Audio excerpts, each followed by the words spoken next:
Two stroke. दो तरीके के इंजन होते हैं आईसी इंजन में, हम लोग दो तरीके के इंजन पढ़ते हैं, 4 स्ट्रोक और 2 स्ट्रोक। तो आज हम 4 स्ट्रोक पेट्रोल और डीजल की वर्किंग और उनके कंस्ट्रक्शन के बारे में पढ़ेंगे। तो आईसी का मतलब होता है internal combustion.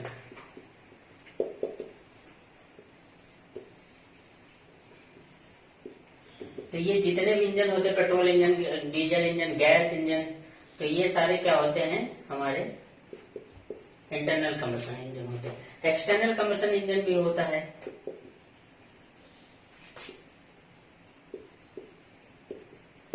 External combustion engine steam engine को बोलते हैं, क्योंकि इसमें जो फ्यूल होता है, इसमें फ्यूल का कंबशन सिलेंडर के अंदर होता है, इसलिए इसको इंटरनल कंबशन बोलते हैं। और इसमें क्या होता है, फ्यूल हम लोग बाहर उसका कंबशन करते हैं, फिर उसका यूज करते हैं, अलग अलग तरीके से उसको कन्वर्ट करते हैं एनर्जी को। ठीक है, तो हम लोग आज के टॉपिक में केवल पेट्रोल इंजन और डीजल इंजन की वर्किंग और इसके कंस्ट्रक्शन के बारे में बात करेंगे। तो देखो यहाँ पर मैंने एक सिंपल सा डायग्राम बना दिया है, इसमें किसको क्या बोलते हैं लिख देता हूं मैं। ये कनेक्टिंग रॉड है, कनेक्टिंग रॉड। इसमें क्वेश्चन पूछता है कनेक्टिंग रॉड ये किसको किसको ज्वाइंट करता है। तो ये पिस्टन को यहाँ पे ज्वाइंट, ये पिस्टन होता है यहाँ पर, ठीक है।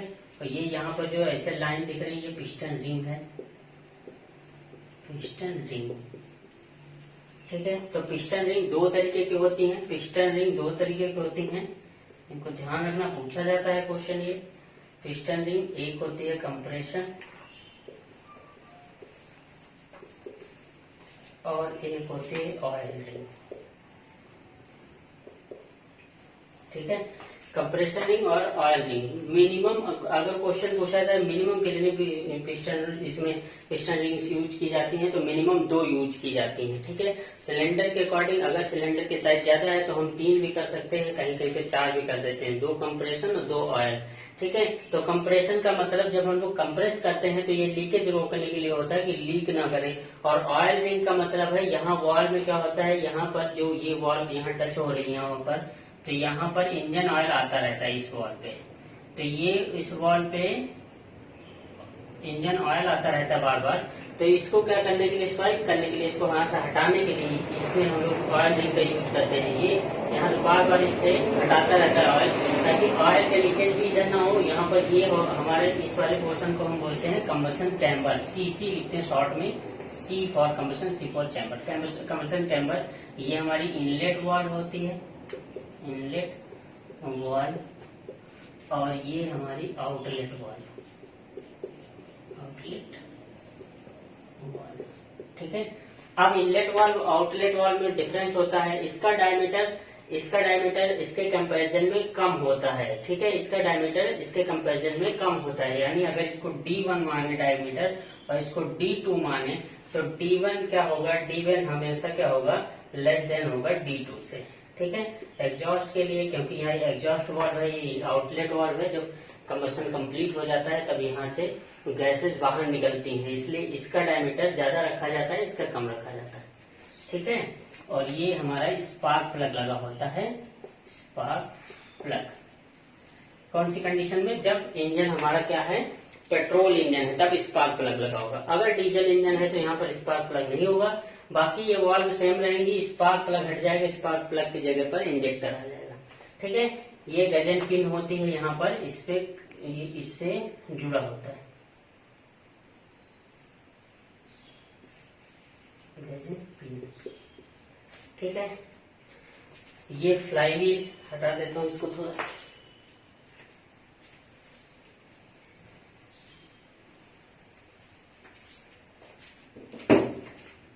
ये फ्लाईव्हील लगी होती है,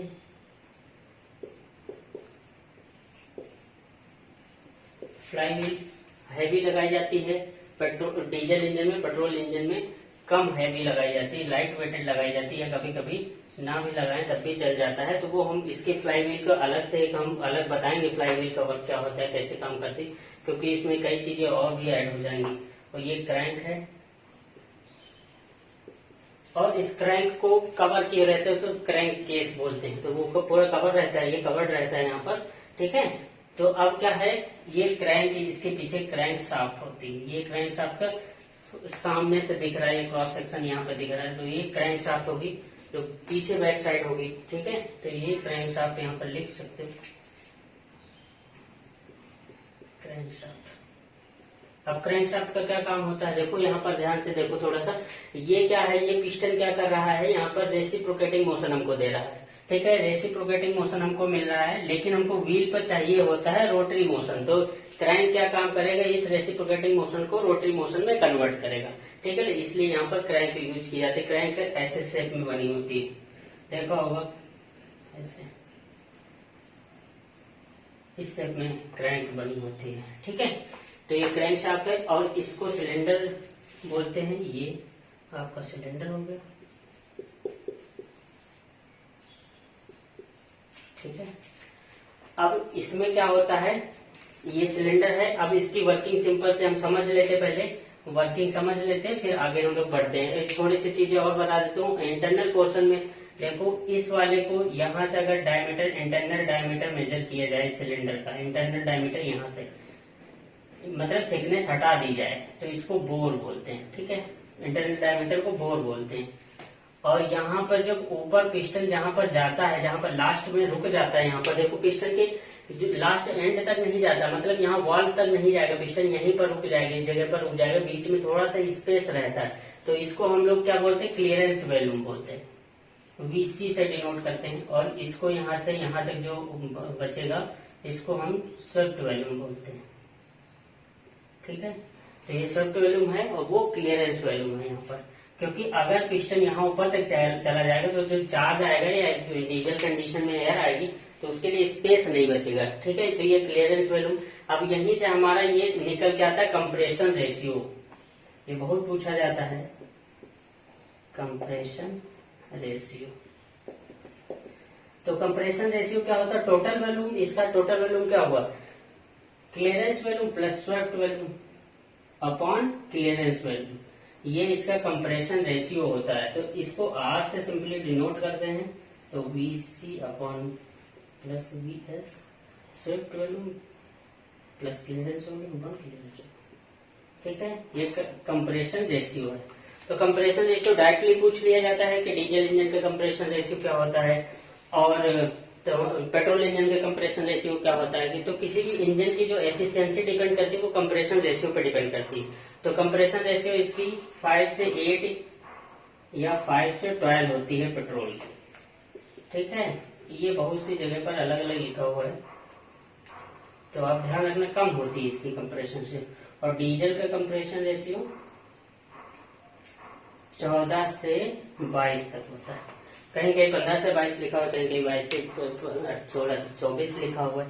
लेकिन ध्यान रखना है आपको, ये इसी 14-15 तक नहीं रेंज इसकी जाती, 5 से शुरू होता है, 12-15 के अंदर ही रहता है, इसी में वैरी करके अलग अलग बुक्स में लिखा हुआ है। तो ध्यान रखना, इसका डीजल का ज्यादा होता है कंप्रेशन रेशियो, इसका कम होता है कंप्रेशन रेशियो। क्योंकि ये क्या होता है, डीजल इंजन हैवी बनाए जाते हैं, बड़े इंजन बनाए जाते हैं, पेट्रोल इंजन छोटे होते हैं इसके कंपैरिजन में। तो हम इसकी कंपैरिजन जब करेंगे तो उसको अभी देखेंगे। तो अभी हमको इसकी वर्किंग समझना, कैसे वर्क करता है, और फिर इसके बारे में हम लोग थोड़ा सा और देखेंगे। तो देखो, वर्किंग समझ लेते हैं, फिर मटेरियल की बात करते हैं। तो इसमें 4 स्ट्रोक की बात की है, तो 4 स्ट्रोक का मतलब क्या होता है, कि स्ट्रोक किसको बोलते हैं, क्यों बोलते हैं। तो हम सबसे पहले पेट्रोल इंजन की बात करेंगे। ठीक है, सबसे पहले पेट्रोल इंजन की बात करेंगे। तो पेट्रोल इंजन में और डीजल इंजन में सेम होता है प्रोसेस, केवल डिफरेंस क्या होता है हमारे स्पार्क प्लग का, वो अभी हम इसमें कंपैरिजन करेंगे 4 स्ट्रोक डीजल और पेट्रोल में। ठीक है, तो देखो पहला स्ट्रोक क्या होता है, पहला स्ट्रोक होता है सक्शन स्ट्रोक, सक्शन स्ट्रोक। दूसरा होता है कंप्रेशन स्ट्रोक, कंप्रेशन स्ट्रोक। और तीसरा होता है पावर या एक्सपेंशन, पावर और एक्सपेंशन स्ट्रोक। और लास्ट होता है एग्जॉस्ट। ठीक है, तो ये 4 स्ट्रोक होते हैं। तो स्ट्रोक का मतलब क्या होता है, स्ट्रोक का मतलब देखो हम समझ लेते हैं। यहाँ पर इस वाले पोर्शन को, जहां पर ये पिस्टन आके रुकता है ऊपर वाले पोर्शन की, इसको हम बोलते हैं top dead centre, TDC short में, और नीचे यहाँ पर जो होता है इसको बॉटम डेड सेंटर बोलते हैं, बीडीसी बोलते हैं। ठीक है, तो जो पिस्टन यहाँ से टॉप डेड सेंटर से बॉटम डेड सेंटर तक ट्रेवल करेगा, यहाँ से यहाँ तक जब ट्रेवल करेगा, मूव करेगा यहाँ से यहाँ तक, तो उसको एक स्ट्रोक बोला जाता है। ठीक है, तो 4 स्ट्रोक में क्या होता है, पहले सबसे पहले हमारा पिस्टन कहाँ पर होगा, हमारा पिस्टन, इसको हटा देता हूँ, पिस्टन कहाँ पर होगा, पिस्टन इस जगह पर होगा, ऊपर वाले पोर्शन यानी टॉप डेड सेंटर पर पिस्टन होगा। ठीक है, तो टॉप डेड सेंटर पे पिस्टन होगा, तो उस कंडीशन में हम लोग क्या करेंगे, क्योंकि हम लोग एज्यूम करते हैं कि यहाँ पर होगा। ठीक है, तो सबसे पहले वर्किंग शुरू करते तो हम एज्यूम कर लेते हैं कि पिस्टन यहाँ पर होगा, टॉप डेड सेंटर पे होगा, उसके बाद वो ट्रेवल करेगा। ठीक है,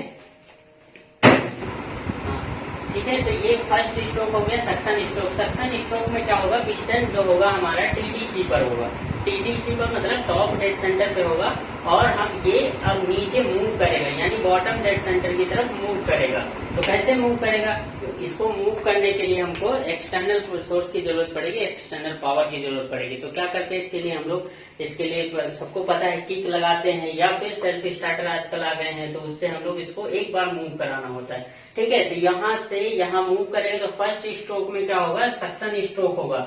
इस सक्शन स्ट्रोक में यहाँ पर जो चार्ज होगा, ठीक है, एयर एंड फ्यूल का मिक्सचर, एयर प्लस फ्यूल, ठीक है, एयर एंड फ्यूल का मिक्सचर आएगा यहाँ पर। स्पार्क इग्निशन है ये, क्योंकि ये स्पार्क हम लोग पेट्रोल इंजन पढ़ रहे हैं, तो इसको एसआई शॉर्ट में बोलते हैं, एसआई इंजन, और सीआई इंजन डीजल को बोलते हैं। कंप्रेशन इग्निशन एक होता है, कंप्रेशन इग्निशन, स्पार्क इग्निशन। ठीक है, तो यहाँ पर फर्स्ट स्ट्रोक में सक्शन होगा, सक्शन स्ट्रोक में पिस्टन यहाँ पर रहेगा, जब ये नीचे ट्रेवल करेगा, मूव करेगा यहाँ से, मतलब तब क्या होगा, यहाँ पर चार्ज इसके अंदर एंटर होगा, ये वाली वॉल्व खुल जाएगी, ये वाली वॉल्व हमारी क्लोज रहेगी। ठीक है, तो अब ये सक्शन हो जाएगा, सक्शन होगा तो ये यहाँ पर हम लोग क्या करेंगे, चार्ज अंदर आ जाएगा, और हमारा पिस्टन कहाँ पे पहुंच जाएगा, पिस्टन हमारा बीडीसी पे पहुंच जाएगा, और इसमें हम बोलेंगे कि फर्स्ट स्ट्रोक यानी सक्शन स्ट्रोक कंप्लीट हो गया। पिस्टन टीडीसी से बीडीसी पे पहुंच गया, फर्स्ट स्ट्रोक कंप्लीट, सक्शन हो जाएगा, और एयर एंड फ्यूल का मिक्सचर यहाँ पर आ जाएगा। ठीक है, दूसरे स्ट्रोक में पिस्टन बीडीसी से टीडीसी पे की ओर ट्रेवल करेगा, और उस कंडीशन में यहाँ पर जो चार्ज आया है, मतलब एयर एंड फ्यूल का मिक्सचर जो आया है, वो क्या होगा, यहाँ पर कंप्रेस हो जाएगा। ठीक है, यहाँ पर एयर एंड फ्यूल का मिक्सचर कंप्रेस हो जाएगा, तो इसीलिए इसको कंप्रेशन स्ट्रोक बोलते हैं। एक स्ट्रोक, दूसरा स्ट्रोक कंप्लीट, यहाँ से बीडीसी से पिस्टन टीडीसी पे पहुंच जाएगा, और ये उस कंडीशन में दोनों वाल्व क्या होंगी, यहाँ पर दोनों वाल्व क्लोज रहेंगी। ठीक है, ये भी क्लोज रहेगी, ये भी क्लोज रहेगी। कंप्रेशन कंप्लीट हो जाएगा। कंप्रेशन जब कंप्लीट होगा तब यहाँ पर स्पार्क जनरेट होगा। ठीक है, स्पार्क प्लग हम लोग बैटरी से उसमें पावर दे रहे होते हैं, और स्पार्क जनरेट होगा। स्पार्क जनरेट होगा तो यहाँ पर एयर एंड फ्यूल का मिक्सचर है, और वो इग्नाइट हो जाएगा। जब इग्नाइट हो जाएगा तो यहाँ पर गैसेज हैं, ये क्या होंगी, एक्सपैंड होंगी। देखो, जब कंप्रेशन करते हैं तो कंप्रेशन में क्या होता है, वॉल्यूम जो होगा उसका एयर का, वो क्या होगा, डिक्रीज कर जाएगा। ठीक है, कम हो जाएगा। टेम्परेचर थोड़ा रेज कर जाता, थोड़ा बढ़ जाता है टेम्परेचर। ठीक है, और जब यहाँ पर एक्सपेंशन होगा, यानी सेकेंड स्ट्रोक हम लोग जब करेंगे, यहाँ पर कंप्रेशन कंप्लीट हो जाएगा, तब हमारा क्या होगा, पावर स्ट्रोक। पावर में मतलब ये स्पार्क, यहाँ पर स्पार्क निकलेगा, और स्पार्क से ये क्या होगा, इग्नाइट हो जाएगा। तो इस कंडीशन में क्या होगा, ये एक्सपैंड करेंगे, यानी गैसेस क्या होंगी, एक्सपैंड करेंगे। हमको पता है कि जब हम गैस को हीट करते हैं तो वो एक्सपैंड करती है, मतलब वॉल्यूम उनका बढ़ जाता है, और क्या होता है, एक्सपेंशन होता है, टेम्परेचर भी बढ़ जाता है। ठीक है, तो यहाँ पर एक हमको पावर मिलेगा पिस्टन पे, और पावर क्या, पिस्टन पे पावर मिलेगी तो ये पावर क्या करेगी, इस पिस्टन को नीचे पुश कर देगी। जब पुश कर देगी तो ये वाला पिस्टन जो हम टीडीसी पे था वो बीडीसी पे पहुंच जाएगा, और हमारा पावर एक्सपेंशन जो स्ट्रोक है वो कंप्लीट हो जाएगा। ठीक है, अब क्या होगा, अब वाल्व हमारी ये वाली वाल्व खुलेगी, और ये हमारा एग्जॉस्ट स्ट्रोक शुरू हो जाएगा। मतलब ये वाल्व खुलेगी, और पिस्टन क्या होगा, बीडीसी से टीडीसी की ओर ट्रेवल करेगा, और ये वाल्व यहाँ पर ओपन हो जाएगी। इससे क्या होगा, जो हमारे इसमें गैसेस बनी है कंबशन में, तो वो गैसेस क्या होंगी, बाहर निकल जाएंगी। ठीक है, बाहर निकल जाएंगे तो ये हमारा एग्जॉस्ट स्ट्रोक कंप्लीट हो जाएगा। तो ये जो वाल्व ऑपरेट हो रही है, वाल्व ऑपरेटिंग मैकेनिज्म लगा होता है। ठीक है, क्या मैकेनिज्म हम लोग यूज करते हैं इसको वाल्व को ऑपरेट करने के लिए, तो ये वाल्व ऑपरेट हो रही होती है, इसी की पावर से यहीं से क्या मैकेनिज्म लगाया जाता है जिससे ये ऑपरेट होती रहती। ठीक है, तो चारों स्ट्रोक कंप्लीट हो गए। आप देखो 4 स्ट्रोक कंप्लीट हो गए, मतलब फर्स्ट स्ट्रोक में सक्शन होगा, मतलब पिस्टन क्या होगा, टीडीसी पर रहेगा और बीडीसी पर वो टीडीसी से बीडीसी के लिए मूव करेगा। ठीक है, दूसरे में कंप्रेशन होगा, पिस्टन बीडीसी से टीडीसी के लिए मूव करेगा। फिर थर्ड जो स्ट्रोक हो पावर एक्सपेंशन स्ट्रोक होगा, पिस्टन यहाँ पर होगा और यहाँ पर स्पार्क निकलेगा जिससे इसके जो है एक फोर्स लगेगा, जो गैस एक्सपेंड होंगी और पिस्टन टीडीसी से बीडीसी मूव करेगा। ठीक है, और उसके बाद फाइनल वाले में एग्जॉस्ट होगा, ये वाल्व ओपन हो जाएगी और पिस्टन बीडीसी से टीडीसी मूव करेगा। ठीक है, तो स्ट्रोक का मतलब होता है एक बार यहाँ से यहाँ ट्रेवल करे या यहाँ से यहाँ ट्रेवल करे तो 1 स्ट्रोक हो जाता है। ठीक है, अब हम लोग देखते हैं ये क्रैंक, यहाँ पर जो क्रैंक शाफ्ट लगी हुई है, क्रैंक रोटेशन में कितने रेवोल्यूशन हुए इसके एक साइकिल में, तो ये जो चारों प्रोसेस कंप्लीट हो जाएंगे। ठीक है, तो ये चारों स्ट्रोक जब कंप्लीट हो जाते हैं तो इसको कंप्लीट साइकिल बोलते हैं। ये बहुत कम समय में होता है, बहुत कम टाइम में होता है, इतना ज्यादा टाइम नहीं लगता, बहुत कम समय में ये सारे चारों स्ट्रोक हमारे कंप्लीट हो जाते हैं। तो अब ये क्वेश्चन एक आता है कि इसमें जो 4 स्ट्रोक इंजन है इसमें कितने रेवोल्यूशन में एक साइकिल कंप्लीट होगा। जो ये क्रैंक है, क्रैंक कितने बार रेवोल्यूट कर जाएगी, कितने बार एक रोटेट कर जाएगी। तो देखो जब पहली बार यहाँ पर पिस्टन होता है, नीचे मूव करता है, तो ये क्रैंक क्या होती है, हाफ रोटेट हो जाती है। फिर नेक्स्ट में जब ऊपर से यहाँ से नीचे से ऊपर जाएगा, ये यानी बीडीसी से टीडीसी पे जाएगा तो हाफ फिर से रोटेट हो जाएगी, मतलब एक बार कंप्लीट रोटेट हो गई। तो दूसरे बार फिर वही होगा, तो मतलब 2 रेवोल्यूशन होंगे। जब एक साइकिल कंप्लीट होगा तो इसके 2 रेवोल्यूशन होंगे। ये जो क्रैंक लगी हुई है, क्रैंक 2 बार रेवोल्यूट हो जाएगी। ठीक है, जो हमारा 2 स्ट्रोक इंजन होता है उसमें ऐसा नहीं होता, उसमें हर एक साइकिल जब हमारा साइकिल कंप्लीट होता है वो एक ही रेवोल्यूशन में कंप्लीट हो जाता है साइकिल। ठीक है, तो हम जब 2 स्ट्रोक की बात करेंगे तब उसको भी देखेंगे यहाँ पर। अब देखो ये तो हमारी सिंपल वर्किंग है, जनरली सबको पता होती है इसकी वर्किंग। अब इसमें देखो कुछ चीजें मैं बता रहा हूँ, पॉइंट जो ज्यादातर पूछे जाते हैं। ठीक है, देखो एक होता है हमारा ये पिस्टन, यहाँ पर ये पिस्टन, ये जो हमारा स्पार्क प्लग लगा हुआ है, स्पार्क प्लग में गैप कितना होता है, स्पार्क प्लग गैप कितना होता है और ये किस मटेरियल का बना होता है, कौन सा इसके ऊपर मटेरियल लगा होता है। तो एल्यूमिना लगा होता है, इसमें एल्यूमिना मटेरियल यूज किया जाता है। ठीक है, सेंटेड भी मटेरियल यूज किया जाता है, बेसिकली यही यूज किया जाता है। और इसमें जो गैप होता है, इसका गैप क्या होता है, गैप 0.3 mm टू 0.7 mm होता है। ठीक है, तो ये क्वेश्चन पूछा जाता है यहाँ पर, गैप जो होता है इसमें ये होता है। और ये पिस्टन मटेरियल पूछा जाता है, तो पिस्टन मटेरियल क्या होता है, पिस्टन पहले ग्रे आयरन के बनाए जाते थे। ठीक है, पिस्टन ग्रे आयरन के यूज किए जाते थे, पहले ग्रे आयरन यूज किया जाता है, लेकिन आजकल ग्रे आयरन नहीं यूज किया जाता क्योंकि हैवी होता है। आजकल थोड़ा कॉम्पैक्ट इंजन हम लोग बना रहे हैं, तो कॉम्पैक्ट इंजन बना रहे हैं तो ये भी कॉम्पैक्ट हो गए, इसका वेट में इफेक्ट पड़ा। तो आजकल एल्युमिनियम एलॉय का यूज किया जाता है। ठीक है, एल्युमिनियम एलॉय यूज किया जाता है। एल्युमिनियम एलॉय में थोड़ा सा स्मॉल क्वांटिटी में हम लोग मैग्नीज यूज करते हैं, वो क्या करता है, इसकी बेयरिंग कैपेसिटी को बढ़ा देता है। ठीक है, तो ये ध्यान रखना आप, ये गैप यहाँ पर पूछा जाता है कभी कभी, और इसका मटेरियल पूछा जाता है। ये जो होते हैं मीडियम कार्बन स्टील के बना होता है, ये कनेक्टिंग रॉड होती है। और सिलेंडर ब्लॉक कभी कभी कास्ट आयरन के या एल्युमिनियम एलॉय को वो भी बना दिए जाते हैं। ठीक है, तो ये आप लोग ध्यान रखिएगा, ये बहुत जरूरी है, इससे क्वेश्चन पूछे जाते हैं। तो अब जो है ये वर्किंग हो गई हमारी 4 स्ट्रोक की। अब देखो पेट्रोल की बात की, यहाँ पे डीजल की बात करें तो वर्किंग में क्या चेंज आएगा, डीजल में क्या होगा, डीजल में क्या होगा, ये वाला जो हमारे यहाँ पर स्पार्क प्लग लगा हुआ है, स्पार्क प्लग हट जाएगा और वहां पर फ्यूल इंजेक्टर लगा दिया जाएगा। ठीक है, फ्यूल इंजेक्टर यूज करेंगे और फ्यूल इंजेक्टर भी इसी में, जैसे ये वाल्व ऑपरेट हो रही होती है मैकेनिज्म से, वैसे ये फ्यूल इंजेक्टर भी ऑपरेट होता है। तो जो एनर्जी यहाँ पर निकलती, जितनी भी एनर्जी हमको मिलती है वो मैक्सिमम एनर्जी वाल्व ऑपरेट करने में, ये ऑपरेट करने में, हमारा जो यहाँ पर स्पार्क प्लग लगा रहता है या फिर जो हमारा फ्यूल इंजेक्टर लगा है, इनको ऑपरेट करने में यूज हो जाती है। इसीलिए आईसी इंजन की जो है एफिशिएंसी क्या होती है, बहुत कम होती है। 30 to 45 ही इनकी एफिशिएंसी होती है, ठीक है, इतने % ही एफिशिएंट होते हैं ये। बाकी सारी एनर्जी क्या होती है, वेस्ट हो जाती है, इन सबको यूज करने में वो वेस्ट हो जाती है, इनको ऑपरेट करने में वेस्ट हो जाती है, बाकी इतनी हमको मिलती है जो हम पावर के जैसे यूज करते हैं, ठीक है। तो ये हो गया। अभी अब इसमें एक दो चीजें और बची हैं। फिर अब देखो, अब कंपैरिजन आता है इसका कि पेट्रोल और डीजल में कंपैरिजन बताओ, तो कंपैरिजन हम लोग नेक्स्ट उसमें वीडियो में देखेंगे कंपैरिजन, क्योंकि वो काफी लेंदी कंपैरिजन के बारे में थोड़ा डिटेल में बात करेंगे, हर एक पॉइंट के बारे में बात करेंगे, ठीक है। तो अभी देखो इसमें क्या होता है, एक चीज और होता है,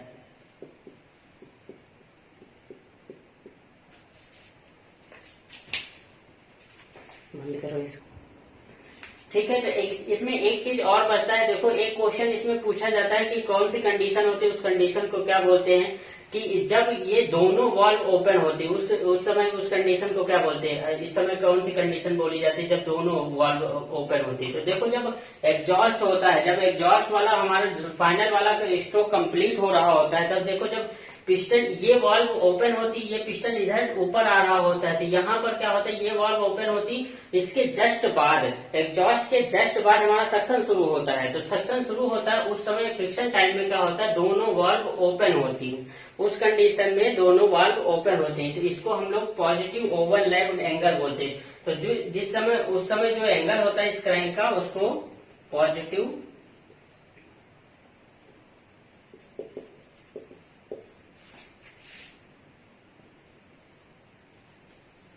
ओवरलैप एंगल, ठीक है।